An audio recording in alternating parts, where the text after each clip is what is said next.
With the possibility of the basic exclusion amount for estate tax being reduced, marital deduction planning is and has always been a hot topic.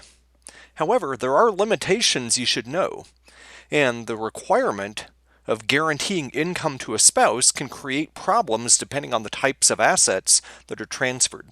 Now, there is a little known workaround for this, but it comes at a cost potentially. I'm Griffin Bridgers, and this is 10 Minutes with Griffin. For today's episode 240, we're going to explore a little-known trust called the estate trust and how it can be used in marital deduction planning. As always, this presentation is not intended to substitute for legal or tax advice. It is provided for educational purposes only. So a little bit about me. I do what I do because I enjoy speaking and teaching. So if you enjoy this presentation or any of my other videos or other content, I'm happy to be an in-person or virtual speaker for your upcoming event or for any in-house program you may have.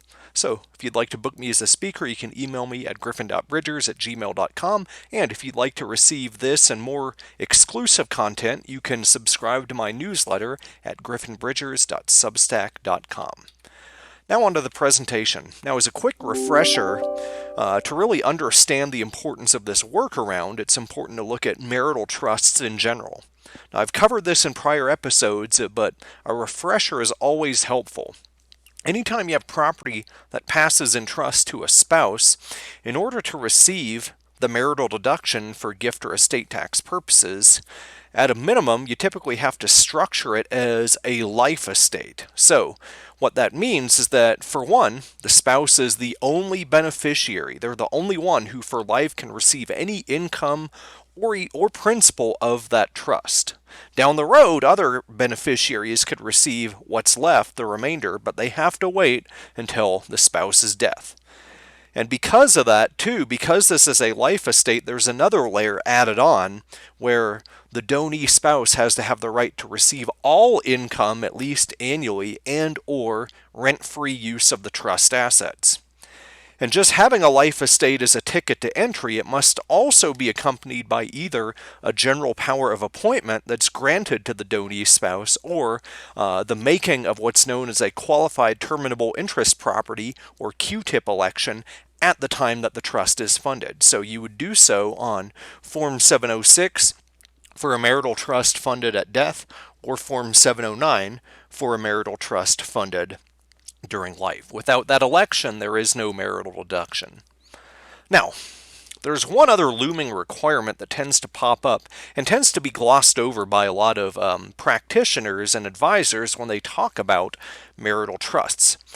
And that's that the income-centric component of that trust gives the spouse a certain level of control regardless of who the trustee is over the asset mix. There's an express requirement within the tax code that the donee spouse, who's the beneficiary, must have the right to convert unproductive assets into productive assets. In other words, if any assets aren't generating sufficient income, the spouse could force a sale of those assets and force them to be converted into assets that are income producing. So after that sale, there'd have to be a reinvestment into, say, dividend stocks or bonds or something that has a higher income component than capital appreciation. So there's certain assets that you may want to keep in the family or preserve. I highlight closely held business interests, although this could apply to a number of assets. Now, with a reducing exclusion amount for estate tax purposes, this becomes more important because while the marital trust is a good option to defer estate tax on the closely held business interest, it's a poor option to preserve the value of that business interest because of that power that the spouse has to force a sale of the business interest and reinvest the proceeds into income-producing assets. But on the other hand, a transfer to another form of trust, like a credit shelter trust, will require the use of your estate tax applicable credit and may generate estate tax to the extent that credit is used. And that would require a sale of the business interest, possibly within 9 months of death. So is there a workaround potentially that can at least buy you more time to accomplish a sale of a business and avoid any sort of forced sale? And the answer is yes. That workaround is a little known form of marital trust that's commonly called the estate trust.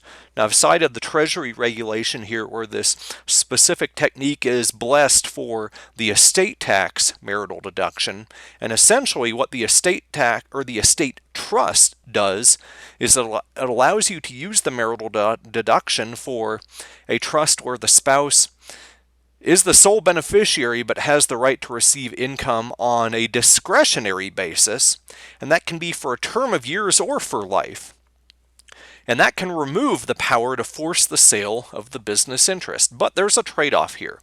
That trade-off is that the remaining trust principal is forever out of the deceased spouse's control. In other words, the remaining trust principal has to be paid to the spouse at the end of the term of years of the trust or to the spouse's estate upon their death if they die before the end of the term of years of trust or if it's a lifetime trust. So in exchange for, I guess, getting rid of this power to force a sale of the business interest, you're now giving the spouse the full power over the business interest and how it's disposed of from a testamentary standpoint, or you're also giving them the power to dispose of the business proceeds if there's a sale of the asset by the marital trust. So because the donor spouse loses all control of the ultimate disposition of the asset, there's no way to guarantee that that asset would go to a child under a will or trust. You'd be completely dependent on the donee spouse to make that call. But what does override testamentary dispositions would be things like a buy-sell agreement or purchase option.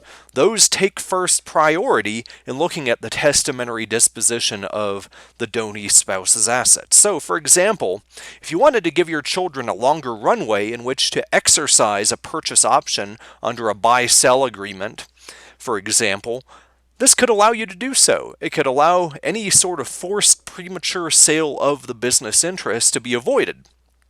Now, the trade-off is that the sales proceeds, as I mentioned, or the business interest itself, in the absence of any sort of enforceable purchase option or buy-sell, could go to unpredicted parties, such as a new family if the donee spouse remarries, or even to creditors of the donee spouse. So, with that being said, having looked at how you might set this up at the death of the donor spouse, is there a lifetime estate trust that may also create this option to set this up during life? Now, why you'd want to do so is a little less certain. We'll talk about that in a second, but it's not as clear whether you can actually create an estate trust for gift tax marital deduction purposes. Now, it's implied that this could work in a certain Treasury regulation because the letter of that Treasury regulation generally says that you can get a marital deduction as long as there's no other person other than the donee spouse who may receive an interest. So that seems to bless a non-life estate type of transfer where, say, you allow for discretionary income for a term of years, and then the balance goes to the surviving spouse or to the surviving spouse's estate. Now, as I mentioned, the question is why you might want to do this during life. But if you're a creative thinker, there's a couple things you can think of. One is making a gift with the possibility of a reversion. You can do so with a lifetime QTIP, but state law considerations come into play because they could treat that as a self-settled trust, which would be void against the claims of the donor spouse's creditors. Could also be the case if you want to perhaps set up a non-grantor spousal trust. Now, there's more layers to that than I want to dive into today, but it may give an alternative to a split interest QTIP or a SLANT, which is a spousal lifetime access non-grantor trust.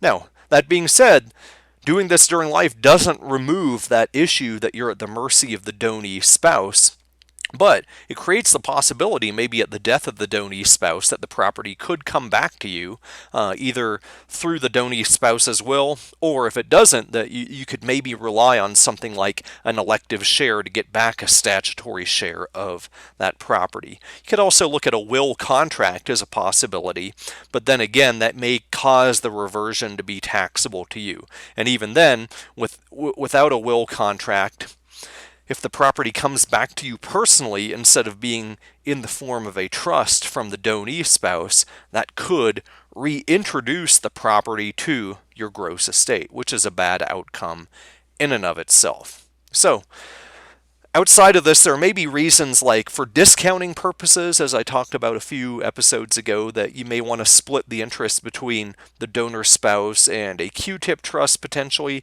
or non-QTIP trust even. But that aside, generally the weight of authority says, why would you do this during life? So with that being said, I guess your question is, why am I even covering this in today's episode? Well, I think it's important to know all of the tools available, and the estate trust is an often ignored option simply because of this fear that the remainder vests in the spouse or the spouse's estate. But if you're going to have an intervening sale and you don't care about what happens to the sales proceeds, this may allow you to at least lift that forced sale option in the hands of the spouse if you want to give a longer runway for parties to exercise a purchase option, maybe for a particular asset.